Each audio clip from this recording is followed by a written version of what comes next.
Well, that is a wrap from Las Vegas, Nevada. Media days have officially come to a close. And today, the headliners of the afternoon were USC.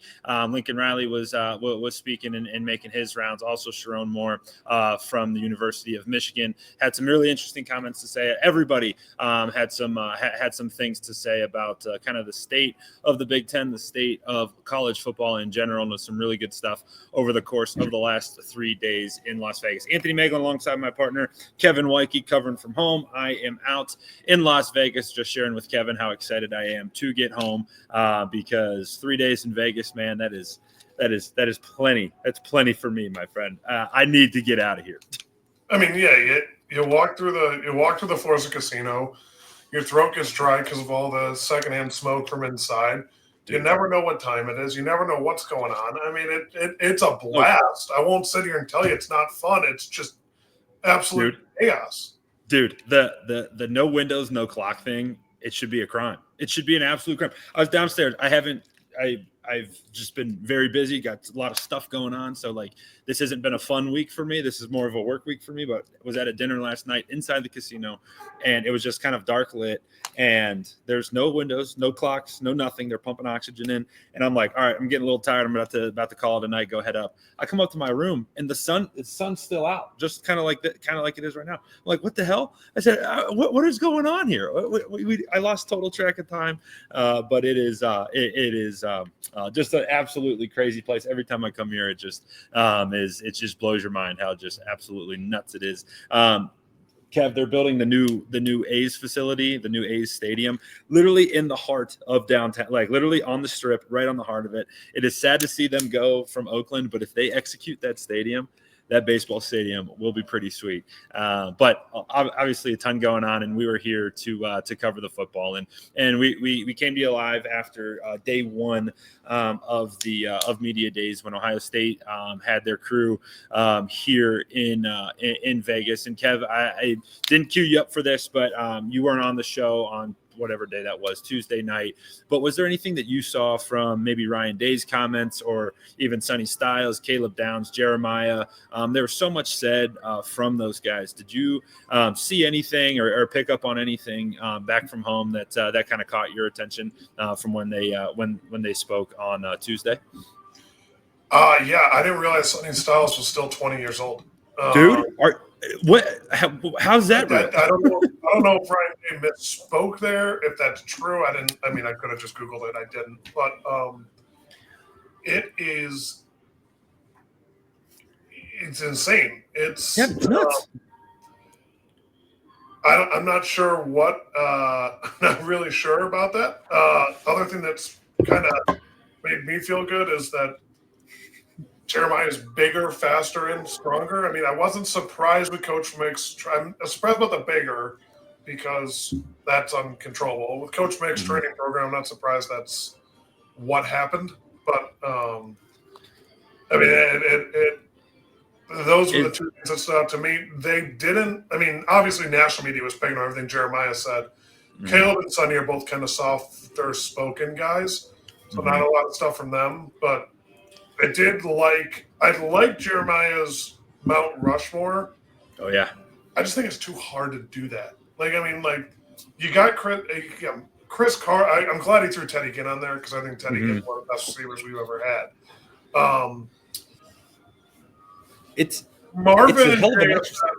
Marvin and JSN are interesting. They were great talents. I think JSN is definitely up there, but looking at what some other people did over a 5-year span would be something else to look at. Look what Chris Olave did over a 4-year span. He put up some crazy numbers. I mean, it just depends. No one's had more receptions than KJ Hill has, but he's never talked about. There's different aspects to it, which is hard to pick just for. But I liked his Mount Rushmore. I think he probably got 3 or 4 right. Marvin had some great plays, but he didn't put up that crazy of numbers, if I remember correctly. I might be completely off my rocker and so wrong it's crazy, but I got to do some more research. I don't think Marvin put up those crazy numbers. He's obviously an incredible talent, was a Maserati I mean, I Maserati Mars. I think what Scout said that was you go to the Lamborghini showroom, but you're looking at models that won't come out till next year when Marvin was catching passes for CJ Stroud, I think. Yeah. Like, that's what it was. Yeah, the one that was – and that, like you said, I think you're right. I think it's an impossible exercise, especially the way that – because I was right next to like where he was doing the interview, and they weren't trying to like trick him or anything, but they kind of just threw it on him and kind of spawned it on him, and he had to think a little bit. But like, there's so many good ones. Like JSN, to me, they're all awesome. Like I don't know how you narrow it down to 4, because I think on mine, Garrett Wilson's probably should be considered, maybe not, but also like you look back in history, like David Boston is a name that probably could come up. Chris Carter, obviously he got in there. Like Antonio Holmes. Hey, Mike Thomas. Mike Thomas was insane for Mike Thomas. Well. I was team with Mike Thomas. Great guy. He didn't really show out until that national championship year, and then the next year was good, but I don't put him on the Ted Ginn, Chris Carter tier. I think he was very good and very talented, but in terms of looking at numbers of what they did at Ohio State, he's one of those guys that was better in the NFL than he was in college. Yeah, that's true. That's true. And you're no, it's that was a really cool it was a really cool conversation that they had, and it was cool of Jeremiah to like intentionally leave himself off of it, because the real part of the story is through one season he is on that Mount Rushmore list. And Kev, it's been really cool on that topic, kind of talking, and I've kind of made a point to ask any coaches I got to speak to, and this isn't groundbreaking stuff, but like what they think of Marvin Harrison. And I got to ask Sherrone Moore this, Sherrone Moore, I asked him just like, hey, how do you cover a guy? Like, what do you game plan? How do you do that? And you're like, he had a really good candid answer, and it's going to come out in the story that I wrote for tomorrow. But he was like, yeah, you're not going to stop him. You have to kind of make the life of the quarterback really, really challenging. And you think back to that Michigan game, it's like, yeah, that's kind of what they did. They just kind of won the line of scrimmage. But it's been really cool to hear all of these coaches talk about, like, yeah, you just don't stop him. You hope that they're having an off day. You hope that the other guys aren't on their games, because you're going to put 2-3 guys on him and try to stop him that way. I thought it's been really cool kind of hearing the respect, Kev, that all of the other coaches have for Jeremiah and this Ohio State program.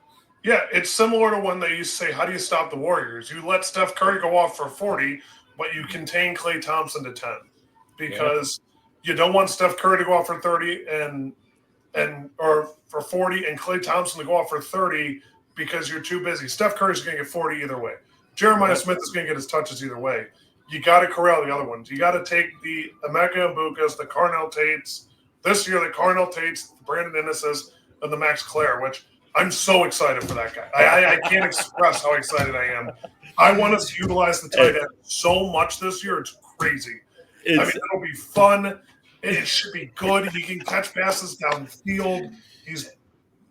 I'm excited for that one, dude. I called it out on the Tuesday show. I said, hey, just so we know, because I talked to little Max Clare, and I go, just so everybody knows, this is going to be a Max Clare. This is still a tight end podcast, right? We love our tight end. Absolutely. We love our tight end. I wouldn't hate putting in a highlight every week of the best tight end play. We might have to. I mean, every Sunday we might put one clip where it's the tight end play of the week. I want that. Dude, you know what? Kev, hey, Kev, it still says Brendan's name on the ticker. I'll go to him. I don't care. I love it, dude. Hey, you know what this is just getting me so pumped up. And this was kind of the main feeling of the weekend here. Is like these coaches and these players too, they just want football back. And we're so damn close to having football back, dude. It was funny because Kirk Cignetti spoke either before or after Ryan Day and just kind of got up on the podium and was like, he like started talking like he was in the locker room again. He was like started like getting all like worked up and stuff. And he like had to like stop himself. He's like, wait a second. I'm not talking to my team in the locker room right now. We have a week till practice, but all of the coaches just continue to reiterate like how excited they are to like kind of roll the ball out, because Kev, part of the conversation you and I have had over the past few weeks, months here is the NIL stuff, all the business things. These coaches got peppered with these questions today or this week. And they're like, hey, how have you dealt with NIL? And that's kind of been the big storyline. These guys just want football, man. They just want to roll the ball out there, coach tackling, draw up some plays in the dirt, get their guys out there running around because they want to stop with the bullshit about how much they're paying guys and how much the collective is happening and all those things. They just want football, man, and they can taste it. It's so close, and it literally is. It's a week from today. The Buckeyes are in camp a week from today, and that's kind of the case around the rest of the Big Ten. I think it's like 36 days until the Big Ten kicks off their schedule, man, and that's been kind of the big feel around the meetings this week is how excited these guys are for football season. Yeah, I mean, I would be too. Yeah, that's just I mean that hey, this is what they play all year. They train all year for this. Yeah. This is we'll do a quick spin around here of some of the big stuff that we that we talked about. So Tuesday was obviously Ohio State. Ryan Day kind of led the way. They were obviously for good reason the marquee group there. Jeremiah Smith was like, a super duper star. Everyone was following him around, and it was pretty cool to see. But then going into Wednesday, kind of the headliners on Wednesday, you got Dan Lanning, which he's always a really good conversation, right? And it was really cool when we got to speak with Dan. Because kind of the format was the coaches would do there's intro thing in front of everybody. Like every coach would go 15 minutes at the big podium. And then they had a 45-minute breakout session where you could get face-to-face with them and just kind of ask him anything. And Dan got asked a couple times about his relationship with Ryan Day and the way that kind of his programs responded to the beatdown that was the Rose Bowl. And he's always got some positive things to say, but he had mentioned how good of a relationship that he and Coach Day have because they kind of came up similarly. They have kind of similar values, Kevin. And I thought it was, I don't know if you heard everything that Lanning had said, but it was really cool to hear him talk about Ryan Day in that fashion. And then talking more specifically about his program, like, hey, they kind of flushed that Ohio State game using it as motivation, and they want to get back. Like that's going to be a damn good football team out in Eugene come a month from now. I mean, yeah, they're obviously going to be really good. They got 10 guys that got drafted this year, which means they're going to have some pretty big shoes to fill. And I didn't look through it. I don't know if that's mostly on one side of the ball, or if it's pretty even, if it's 5-5, 6-4. I mean, their defense was better than their offense, in my opinion. So, I mean, I know Dylan Gabriel got drafted. I think Quez Johnson got drafted. Yeah. Maybe one more receiver, but I don't think – maybe they had a lineman. Maybe it was about 6-4. Either way, those are some big people you got to replace. Mm-hmm. Like, they're going to have the same problems we have with a really good team, but a very green quarterback. And that's what's going to be the question mark of – can Dan Lanning and the Oregon Ducks get this young quarterback, whoever it is? I think it might even be a transfer now that I think about it. I forget who's going to be their signal caller, and it may be a transfer. But he was really excited about kind of what they have. And if you've ever heard anything from Dan Lanning, you just know he's uber positive. He's Mr. Positive and always kind of looking for the glass half full approach to everything. So he was a great conversation. An interesting conversation from yesterday too was our friend James Franklin, the Penn State head coach. Obviously garnered a lot of attention. Drew Aller, we're both Cleveland guys. I'm a fan of Drew Aller just because he is a Clevelander. I want him to do good outside of 1 week in the fall. But they all spoke. And Franklin had a lot to say. Truth be told, I was kind of in and out of his interview, so I didn't hear everything that he had to say. But Kev, I mean, that group, those Nittany Lions, man, they got one thing on their mind, and it is win the Big Ten and make another run in the national championship. Because if you were to put them in front of a mirror, it would look exactly like the Ohio State Buckeyes were last year. They had pretty much everybody come back outside of Abdul Carter, and their one goal in mind is to go raise that national championship trophy. Yeah, I mean, it'll be interesting to see how they do it, because Abdul Carter they also lost Tyler Warren, which was their entire offense. So let's paint that picture real quick. When they needed a first down, needed a touchdown, that's who they threw the ball to. That's who they handed the ball off to. They handed balls off to tight ends. Yeah. It's an ideal system. I absolutely love it. It's an ideal system. But I mean, there's a lot of questions there too. Like their receivers were nothing burgers, and I'm not trying to give them poster board material. These guys got to look themselves in the eyes and play better. They got to look themselves in the mirror and be like, "Hey, we weren't that good last year." Like you look at their numbers, they just weren't, and it wasn't because they were playing elite DBs. I mean, I think they only got one pass interference call on David Igbinosa. Like, it was Davison. Like Davison. No, it was interesting. I asked Drew Aller. I asked Drew Aller about that, and I was like, "Hey, like, they had 3 really tough losses. You think back to, truthfully, all of them, right? They lose to Ohio State, and Davison was a big part of that, right? That interception he had on the goal line, and then the goal line stand that the Buckeyes put together to win that football game was obviously huge. And then you look at the Notre Dame game where Aller throws that late interception, and then you look at the Oregon Big Ten championship game where they got off to a slow start. It was kind of his." He had a couple of turnovers here and there, and everything pointed back to a big turnover here or a big turnover there. And he had made a point to be like, yeah, that's what I focused on throughout this offseason. And those one plays we talk about it often, when we get into the season, games tilt on 4 or 5 plays, right? You never know when they're going to happen. They could happen in the first quarter. They could happen, in the fourth quarter, and you got to be prepared for them. So thought it was a pretty interesting, it was just really good conversation around the Nittany Lions. Kev, before we get to day 3 here, I talked to I got to speak with or listen to Luke Fickell speak from Wisconsin. Have you seen this Wisconsin schedule? Have you seen it? I can look it up real quick. I'm going to pull it up. If you haven't seen it yet, I'm pulling it up on the screen right now. This is one of the most insane schedules you'll ever see. He made a good comment in his big podium session. He was like, "Yeah, this ain't the Big Ten West anymore." So they go to Alabama. So they go down to Tuscaloosa, then they go to Michigan, then they play Iowa at home, and then they go in this 4-game stretch. They go Ohio State at home, at Oregon, Washington, at Indiana. Like, that is crazy. To finish up against Illinois, who's going to be probably that right below maybe that second or third tier in the Big Ten, and then they finish with Minnesota, who they should handle Minnesota.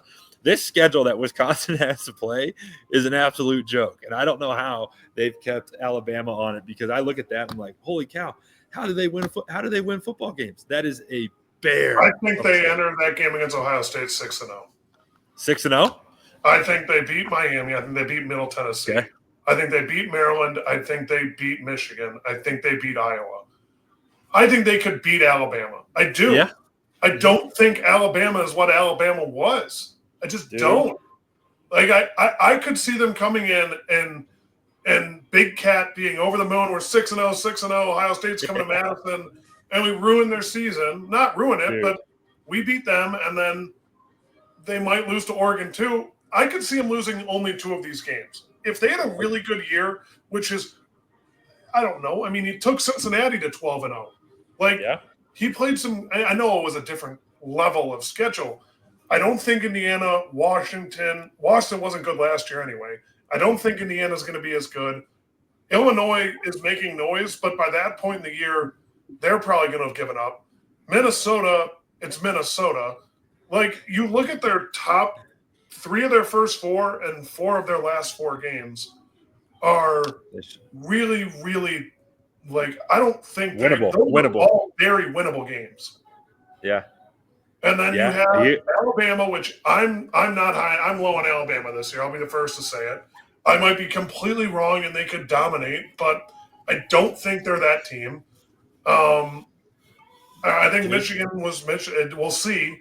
Obviously, it's Wisconsin. I'm basically picking a dark horse here, but with how he's run teams before, and I know how he coaches. I played for him. Yeah, he might be able to get these guys going. They got Mike Sabini. They got Mike Sabini. Walk on with me. Love Bean. He's now their assistant special teams coach. I mean, he's a little football genius. Like, look out. They're coming. They're coming quickly.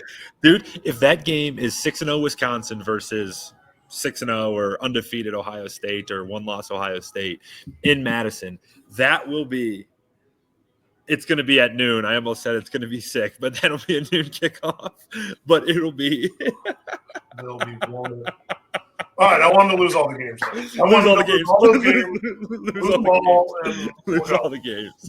Oh. That's too funny. No, that's we'll see. We're gonna bring this back up when we get to October 18th. I'm in. I'm in. And yeah, I know it. So it could be really cool. All right, let's go to day 3 here, and kind of and close out our show on this. There's a little bit of drama, as you may expect with Michigan being at the podium.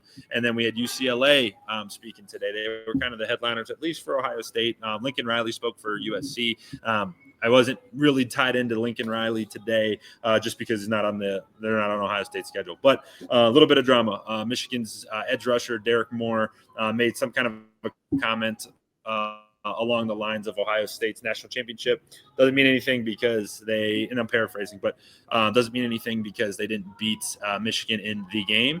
And then Sherrone Moore, actually, in what I think was fairly classy of Moore, the head coach Moore was like, no. He's like, the Ohio State won the national title. They were the best team in the country. He said all of the right things, but I wanted to kind of tee you up on that and kind of let you go on Derek Moore saying, Ohio State's national championship didn't mean anything because they didn't win the game. Yeah, Derek Moore is like a crazy, I'll put it in terms of business. Derek Moore is like a crazy employee that's saying all this random stuff. And then Sherrone Moore realizes, oh my gosh, this is going to blow up right in our face. And he's the head of HR that has to cover everybody because that's his job. Like, I think he realizes that the least amount, I said it last year, I'll say it again this year. If you want to sneak past Ohio State, you don't poke the bear. This kid is systematically poking the bear. This will 100% be in the locker room leading up to that game that week. This will be in the binders that are passed out to the travel team on Friday. This will be everywhere. That's what it's going to be. I think it was fantastic. I think it makes himself look good. It makes his university look good because it's like they were the best team at the end of the year. And he didn't have to say, but we beat them, because everybody knows they did. It's a classy way to, stick one over on Ohio State again. And I get it. But it's just, I think it's also just like, I think he smacked him in the back of the head once they got God, hammer shot and goes, what were you thinking? Like, what was going on there? Yeah, you said it. You've banged that drum every single week of like the only way you beat this team is to not do some stuff like that, which obviously he couldn't hold his water. He couldn't hold it in, and kind of let that one go. So that's kind of running a little bit rampant on socials and kind of out in the internet. But the last conversation we had, it was cool. Got to kind of sit face to face with Nico Iamaleava, the new UCLA quarterback, and kind of he got peppered with some questions. A lot of people asking him about his departure from Tennessee, and I got to ask him. I had to ask him a little bit about his final game at Tennessee against Ohio State, what he took from that game, and what he's looking forward to coming back to Columbus here in November. So take a listen. We'll react to it on the other side. Nico, two-parter here. Last year didn't go great in Columbus for you. What was a lesson maybe that you learned from that night? And you guys are going back there at the end of the season. What's something that maybe you're looking forward to when you go back to play Ohio State? Yeah, I think last year, what I took from the game is, not to let anything that happens in the game, sway how we think about the game. I think we let the first half affect our team and how we performed in the second half. But yeah, I think just keeping our composure and going into big games like that and responding well is the main thing I took from that. Going into the game, man, I'm excited to catch those boys again. It'll be a big test for me. I know they want to, beat me pretty bad again, like they did the first time. So, I'm gonna try and hold my own, man. I'm excited, with the guys I'm gonna go to war with, and yeah, man, we'll build something special. Yeah, so I thought it was a really cool answer from Iamaleava. And truth be told, spent about 10 minutes listening to him to answer questions. And he does seem like he's got his head tied on pretty straight. And he seems like he's he does the right thing, says the right things for sure. But I thought it was cool too. And I encourage you, Dan Hope was standing right next to me. He asked him a couple more follow-up questions. Definitely encourage you to go check out Dan's Twitter page because there's some really good responses. But he laughed about how cold it was, Kevin, and just remember back on that night how bad it was for him in Tennessee, but how he's kind of looking to grow and take those experiences to his new team at UCLA. Yeah, I think it's kind of a cop-out answer. I'll play devil's advocate here. You said his head's on straight. He blamed the weather for his inability to play that game. Anyone who watches that with any football sense knows that he fully, not him, but the Tennessee team. I got a buddy who's a huge Tennessee fan. He was telling me, he's like, we just got out-toughed. Every single aspect of that game, whether it be the receivers blocking on the edge, whether it be the lineman blocking in the middle, whether it be going up for jump balls, hitting the quarterback, getting to the ball on defense, whichever level of toughness you measure on a football field, Ohio State dominated Tennessee on that side. You can blame the weather all you want. I've played in games when it's colder than that. And guess what? You still out tough them. Toughness shows up in 90-degree heat and in 4-degree weather. If you're tough, it doesn't matter. And that's where the difference is. And that's what he needs to realize. And I hate to say it, not a tough guy. He isn't. Oh, fake tough guy. He jumped ship from Florida State, jumped ship from Tennessee. Now he's out in UCLA. I guarantee if the season doesn't go how he wants it to go, he's gone again. Mm-hmm. I don't think he's that tough a guy. Yeah. And those are can't argue any of those points. And it was funny. I remember being on the sidelines for pregame of that game, and I remember all the quarterbacks. I don't know if you definitely never did, but there's a school of thought out there that the hospital gloves, the blue hospital gloves, can contain heat a little bit better because they're like that plasticky material. All of the Tennessee quarterbacks had them on, and immediately I was like, oh, that's a bad look. Like, I played quarterback, I've played in cold weather, I've done the thing. Like, you can't. I was like, boys, you cannot do this. Like, you screaming Southerner right now. But it is that is one thing, Kevin, that is going to be very interesting, for some of these Pac-12 teams that are now in the Big Ten. Like, that game's in November. That is not going to – we all know what November's like in Ohio. We know what it's like in Columbus in November. It's going to be raining. It's going to be snowing. It's going to be cold, windy, sideways. That's going to play a big factor with some of these West Coast teams having to travel east towards the end of the season. No, but that'll be why they don't win again. It'll be the weather or something, and who knows. That kind of stuff, a poor carpenter blames his tools. A poor football player blames the weather. Like, that's just – I could sit here and tell you, yeah, coach, I missed that block because it was slippery. Like, yeah, I slipped, but it's my fault for being out of position that I did slip. If I'm in control of my body, I'm not slipping and falling there. Where if I'm overextended and he pulls me because I'm out of position, then I slip and fall. I can blame that all I want. The reality of the situation is I was in the wrong. Like, you got to own that yourself. Yeah. He didn't play that well. He scored a touchdown against our twos. Congratulations. Like, I mean – I think he might have scored a touchdown against our ones too. I don't know. Like, it was just that kind of stuff. Crazy. We need to get Kevin some football here. That is what we discovered today. Is we need the season to get kicked off. But definitely a fun couple days here. But Big Ten Media Days come to a close here in Las Vegas, and we had a lot of great stuff for you guys on not only our YouTube channel here, tons of shorts, so go check all those out, but also on our website si.com/college/Ohio State. Tons of written content coming from everything revolving around the Big Ten Media Days. So, Kev, put yourself back in player shoes, player Kevin, back in the day. You got 1 week left of summer before camp starts. What are you doing? What's the summer send-off, or are you just totally locked in by this point and it's all ball all the time? Depends on what year I'm in school. But you're going into junior year. What is junior year Kev doing last week before camp?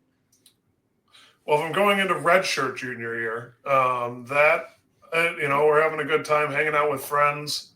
Yeah.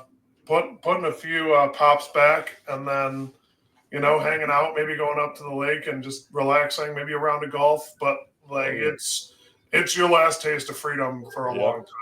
I mean, the only time in my life I looked forward to Mondays was those 5 years at Ohio State, because it was the one day I didn't necessarily have to be in the building. I'd go in to watch film and work out, but it was because I wouldn't work out on Sundays. I only worked out on Mondays my last year because I earned that right. You got to earn the right to work out on Sundays.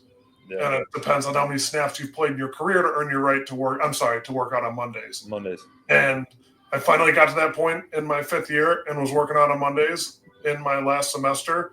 But Mondays were the best. I mean, you did nothing.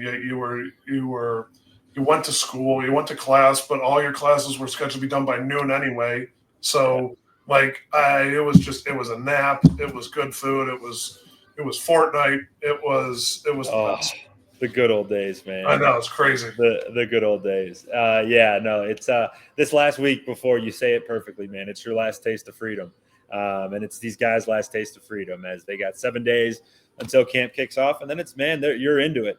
Fickle said it the other day. It's 131 days from their first day of camp until the national championship. And when you say it like that, it doesn't feel like it's that long, but it's going to happen quick. The Bucks are going to get to camp on the 31st, and then that first game kicks off on August 30th, and it's gonna start happening. So definitely appreciate you all hanging out and jumping in with us. A reminder here to like and subscribe if you made it this far in the video. Really appreciate you making us a one of your stops in Buckeye content, and hope that you keep it that way throughout the year, because we're gonna have more shows just like this where we're kind of chit-chatting away about what's going on, but we'll also get into the X's and O's. That's our favorite part about doing this. You're getting a lineman's perspective, you're getting a quarterback's perspective about what's going on the field, and also talking about our upcoming opponents, what they do well, what they don't do well, and we're going to start getting into all of that here so very soon. So we're going to get out of here on that. 3 days in Las Vegas for the Big Ten Media Days. So much good that came from it, and as it has been, Ohio State is still the top dog in the Big Ten. For my partner, Kevin Woidke, I'm Anthony Moeglin, signing off here on the Ohio State Buckeyes on SI YouTube channel.